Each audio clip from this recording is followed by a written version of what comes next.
Selamat bertemu mahasiswa sekalian. Senang pada kesempatan kali ini kita akan berbicara topik tentang korupsi dan organized crime.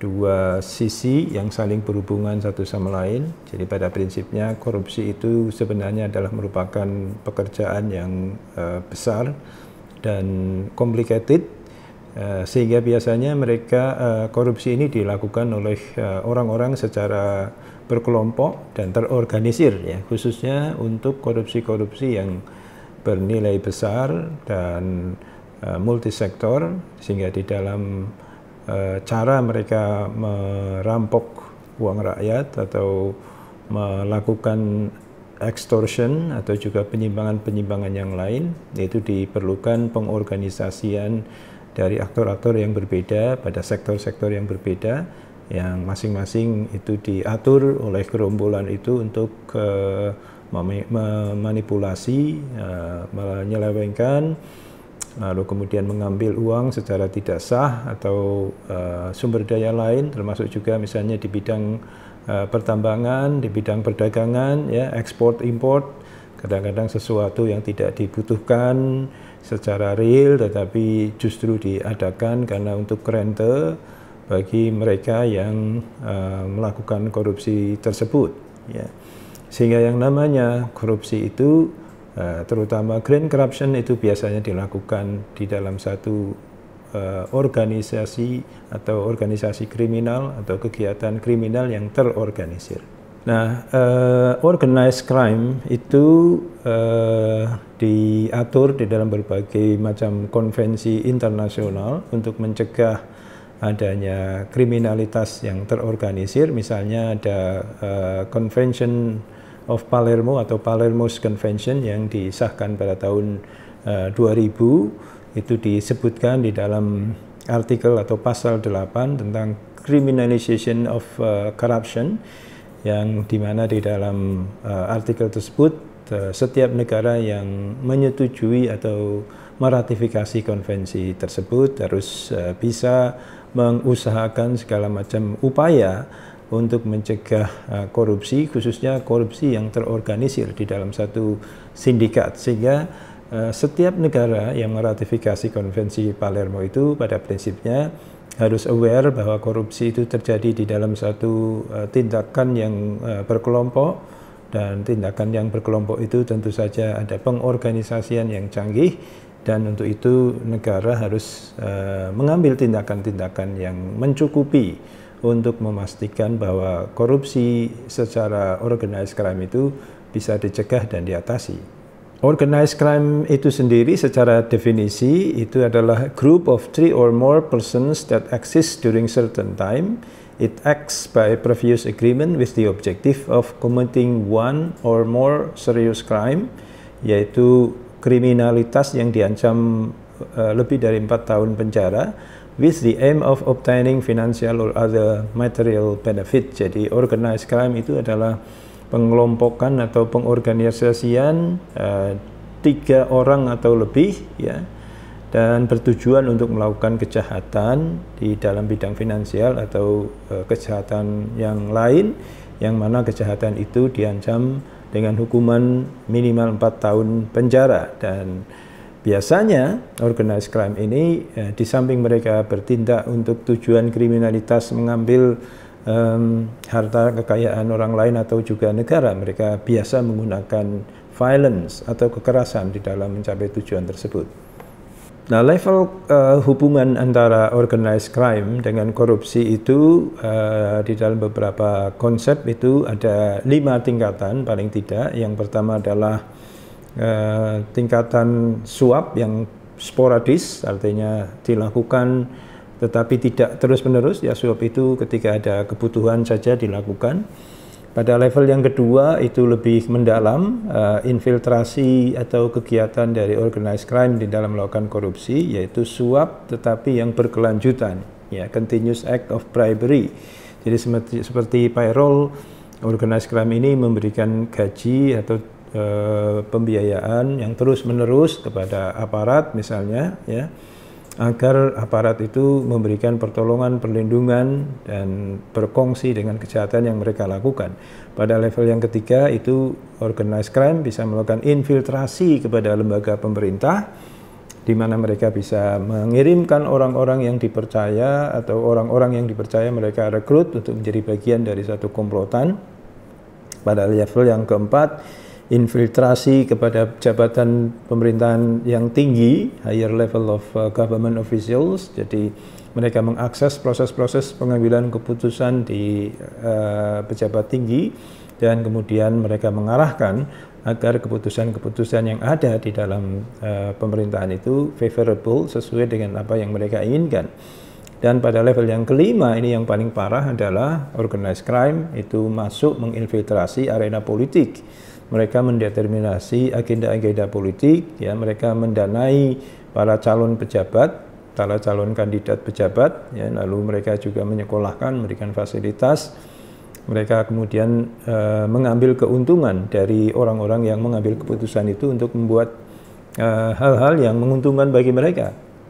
Jadi misalnya kalau dalam proses pemilu mereka membiayai para kandidat anggota DPR, bupati, gubernur, mungkin juga presiden dan seterusnya. Di banyak negara terjadi hal seperti itu, dan kemudian para pejabat yang mereka danai itu diatur oleh mereka agar membuat kebijakan-kebijakan, apakah itu dalam perencanaan, anggaran, program dan seterusnya, yang menguntungkan bagi kelompok penjahat tersebut. Nah, pada level yang pertama, suap sporadis, ya, the bribe is offered or solicited for single act. Jadi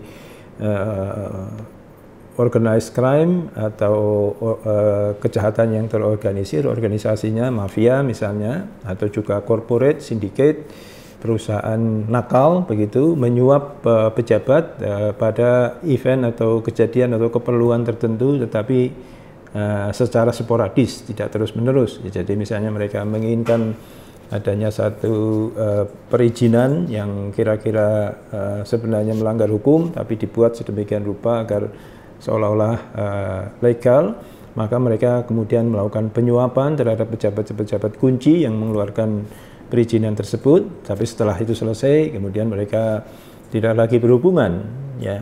Jadi kegiatan atau kelakuan atau perbuatan yang dilakukan oleh organized crime itu bersifat tembakan sekali-sekali, ya, atau suap sekali-sekali, tapi tidak terus-menerus pada level yang pertama ini. Nah, suap yang seperti itu diperlukan bagi organized crime untuk mendapatkan beberapa benefit, misalnya adalah false identities and documents, yang memalsukan identitas, dokumen, lalu mendapatkan informasi tertentu yang diperlukan, misalnya aparat penegak hukum akan melakukan tangkap tangan, mereka dapat bocorannya, ya, atau ada penindakan-penindakan, kebijakan-kebijakan yang akan diimplementasikan dan memungkinkan itu merugikan mereka, mereka bisa mengantisipasi di muka, ya.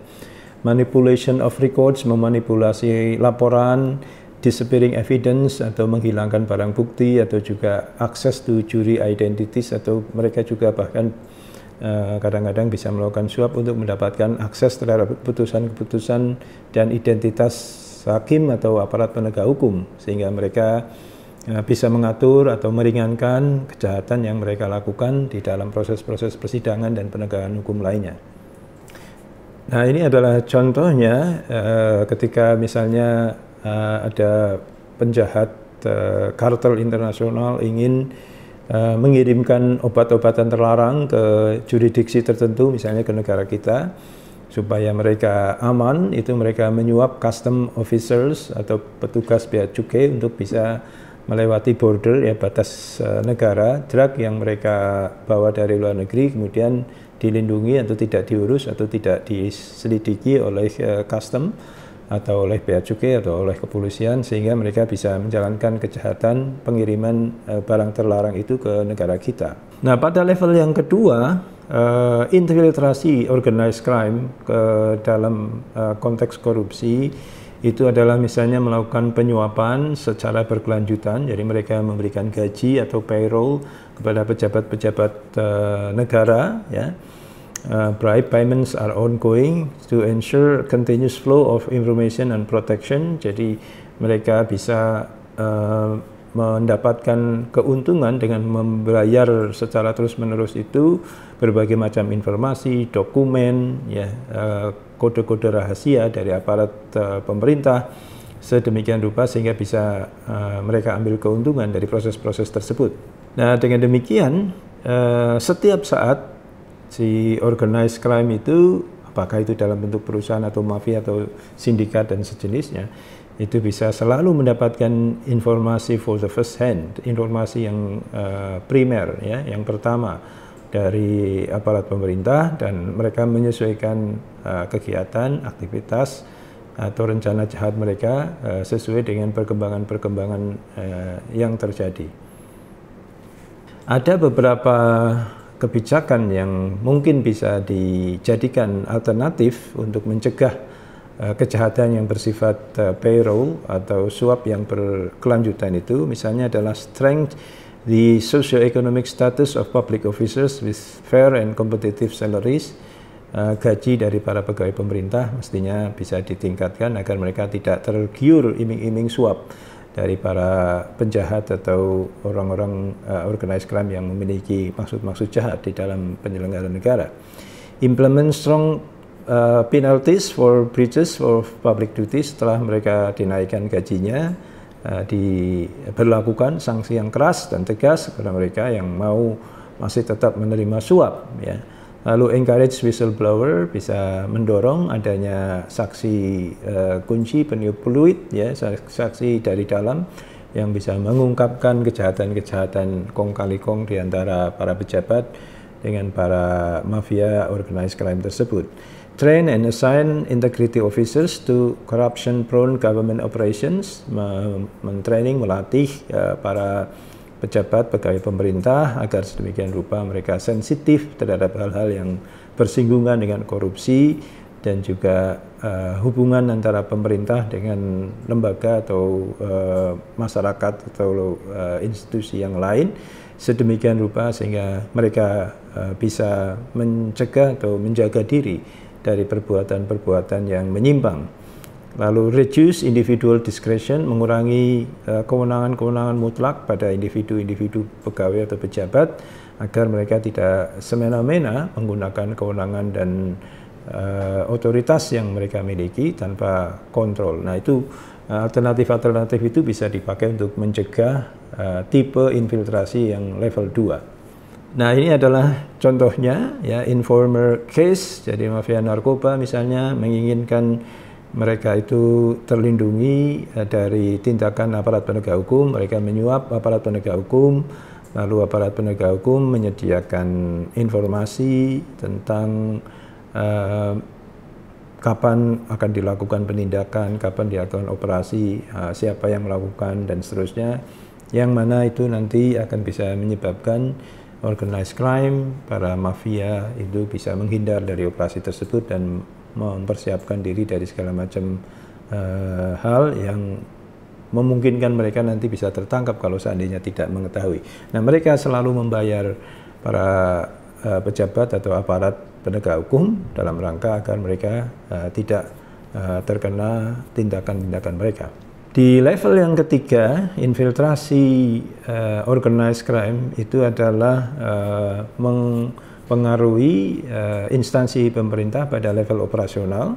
Jadi organized crime atau pengusaha atau cukong dan seterusnya menyusupkan pegawai, ya, di misalnya institusi penegak hukum atau juga pegawai yang berkaitan di kementerian-kementerian strategis atau departemen atau instansi strategis lain sedemikian rupa, tetapi baru masih di level operasional, artinya pegawai yang berada di level bawah atau jabatan yang di level bawah, ya, sedemikian rupa sehingga ada penghubung antara organized crime yang berada di luar dengan mereka para pejabat yang disusupkan ke dalam atau direkrut dari dalam institusi agar ada kesinambungan terus-menerus hubungan antara mereka dengan orang-orang dalam untuk berbagai macam kepentingan yang merugikan negara. Biasanya hal ini dilakukan dengan dua cara, yaitu applying job vacancies dan buying the jobs. applying job vacancies itu organized crime, ya, lagi-lagi bisa dalam bentuk mafia, perusahaan, dan seterusnya. Itu melihat ada lowongan pekerjaan, lalu mereka mengirim orang kader mereka untuk masuk melamar dan menjadi pegawai di situ. Atau cara yang kedua, mereka itu merekrut orang yang sudah menjadi pegawai di situ untuk menjadi dalam kutip pseudo employer. Mereka pseudo employee, mereka merekrut pegawai yang ada di instansi tersebut untuk dijadikan pegawai atau juga agen bagi mafia atau institusi mereka itu. Nah, ini contoh yang ada typical case organized crime menyuap kepada local governor, local officials, lalu kemudian mereka mendapatkan kontrak dan seterusnya, dan kemudian perusahaan yang mengerjakan itu bisa dimiliki bersama oleh organized crime tersebut dan juga oleh gubernur atau familinya, istrinya barangkali atau anaknya dan seterusnya. Lalu kemudian mereka mendapatkan keuntungan-keuntungan dari kegiatan yang dilakukan bersama tersebut. Kemudian pada level yang keempat, infiltrating government at medium tactical level. Jadi organized crime mempengaruhi proses-proses penyelenggaraan pemerintahan dan negara pada jabatan-jabatan yang lebih tinggi, top officials, eselon 1 misalnya, atau pejabat-pejabat kunci di aparatur penegak hukum, dan kemudian mereka bisa bertindak sebagai pengayom, pelindung, atau juga sahabat bagi kepentingan-kepentingan organized crime tersebut. Metode yang dipakai dalam infiltrasi tersebut juga bisa di dalam dua hal atau dua tingkatan. Yang pertama adalah placement of corrupted officers into higher officer. Mereka mempromosikan, membiayai promosi, menyuap agar calon-calon kandidat yang mereka inginkan itu bisa menempati jabatan-jabatan yang diinginkan, ya. Mereka mensponsori orang-orang yang menjadi agen mitra mereka di dalam pemerintahan agar mereka mendapatkan posisi itu. Atau yang kedua, control of the chief of section region, atau juga mereka memberikan endowment, ya, mengajak pejabat-pejabat kunci di daerah, misalnya mengajak mereka golf, memberikan mereka klub eksekutif dan seterusnya agar mau untuk membuat kebijakan-kebijakan yang menguntungkan bagi kepentingan organized crime tersebut. Nah, sehingga di dalam beberapa aspek para pejabat yang sudah terinfiltrasi tersebut, ya, bisa memberikan kebijakan, order dan seterusnya yang bersifat reciprocal dengan organized crime. Pada satu sisi organized crime memberikan kepada mereka berbagai macam benefit, berbagai macam fasilitas, berbagai macam kesenangan, dan pada sisi yang lain para pejabat publik memberikan perlindungan, proteksi, informasi yang diperlukan oleh organized crime itu untuk menjalankan kejahatannya. Nah, ini adalah contoh yang sering terjadi di mana organized crime itu misalnya mensponsori seseorang untuk menjadi jenderal, ya, lalu kemudian jenderal itu bisa menjadi pelindung kejahatan mereka dalam beberapa kepentingan bisnis, baik itu yang bersifat legal maupun ilegal, termasuk juga di dalam konteks misalnya pertambangan yang menghasilkan kerusakan lingkungan, ya, atau juga kegiatan bisnis yang tidak berizin atau izin yang dikeluarkan itu sebenarnya tidak sesuai, tetapi karena dilindungi oleh sang jenderal, maka bisnis yang dilakukan tersebut bisa berlangsung dengan aman tanpa ada yang berani mengganggu. Atau juga dalam contoh yang lain di dalam kasus misalnya atase itu organized crime bisa mempengaruhi pejabat tinggi melalui istri mereka, ya, mereka bisa membayar istri atau anak pejabat, lalu anak istri pejabat itu memfasilitasi bisnis-bisnis dari organized crime tanpa menyinggung kewenangan dari si suami, atau suami tidak harus ikut campur secara langsung dalam bisnis-bisnis dan operasi korupsi yang dilakukan oleh organized crime. Tapi supaya mereka bersih, ya, lalu organized crime bisa memberikan saham, ya, memberikan hibah, memberikan bantuan kepada anak, istri atau keluarga dari para pejabat, lalu mereka sebenarnya di dalam konteks tertentu melakukan kejahatan bersama, tapi si pejabat ini tetap terlihat bersih karena tidak dianggap melanggar hukum. Nah, ini adalah merupakan kasus yang umum terjadi di berbagai macam negara. Nah, sebenarnya kita bisa mengukur adanya praktek seperti itu di satu sektor, misalnya berkaitan apakah transparency in hiring process including public notification and potential candidates. Apakah di dalam rekrutmen pejabat tinggi tersebut itu ada proses due diligence yang memadai atau tidak. Kalau tidak, itu most likely akan ada infiltrasi dari organized crime yang mempengaruhi siapa yang akan jadi pejabat di situ. Lalu strengthening promotional testing and strict secrecy of test questions, melakukan tes fit and proper test, apakah dilakukan secara memadai atau tidak. Lalu vetting process through background investigations and polygraph test, dan juga investigasi menyeluruh terhadap track record dari para kandidat, ya apakah mereka punya record yang menyimpang atau tidak, serta public disclosure of asset, ada laporan harta kekayaan untuk memantau kewajaran kepemilikan aset dan sebagainya dari seorang pejabat. Kalau ada indikasi yang tidak wajar, most likely itu akan menunjukkan adanya ketidakberesan, dan mungkin itu berkaitan dengan suap dan pemberian dari organized crime. Nah, level infiltrasi yang paling parah itu pada level kelima, itu adalah infiltrasi di arena politik, di mana organized crime mengatur jabatan-jabatan publik sedemikian rupa sehingga mereka tunduk semua kepada si pemberi atau si organized crime dengan cara menempatkan orang menjadi anggota DPR, menjadi menteri, menjadi politisi, bupati, gubernur, presiden, dan juga menempatkan orang-orang yang favorable dengan mereka di aparat penegak hukum, institusi penegak hukum. Jadi mereka bisa mendanai, mensponsori orang-orang itu untuk berkontestasi dalam pemilihan umum, dalam pilkada, dalam pemilihan eksekutif, atau juga dalam promosi-promosi di aparat penegak hukum. Lalu mereka semua menjadi kaki tangan dari para penjahat itu dan mengambil keputusan, memproteksi, membuat undang-undang yang semuanya sudah didesain oleh para mafia itu. Nah, ini adalah merupakan level yang paling berbahaya dan mudah-mudahan tidak terjadi di negara kita. Baik, itulah kira-kira hubungan antara organized crime dengan korupsi yang sangat berbahaya, terutama apabila organized crime tersebut sudah sampai ke level 5, mempengaruhi arena politik dan menjadikan semua orang yang menjadi pejabat publik sebagai kaki tangan mereka, menjadi budak mereka, dan pada akhirnya rakyat hanya menjadi korban untuk dihisap darahnya, dan sumber daya alam yang ada di suatu negara juga dipermainkan untuk menjadi ekstraksi mereka, sedangkan keuntungan bagi rakyat menjadi minim.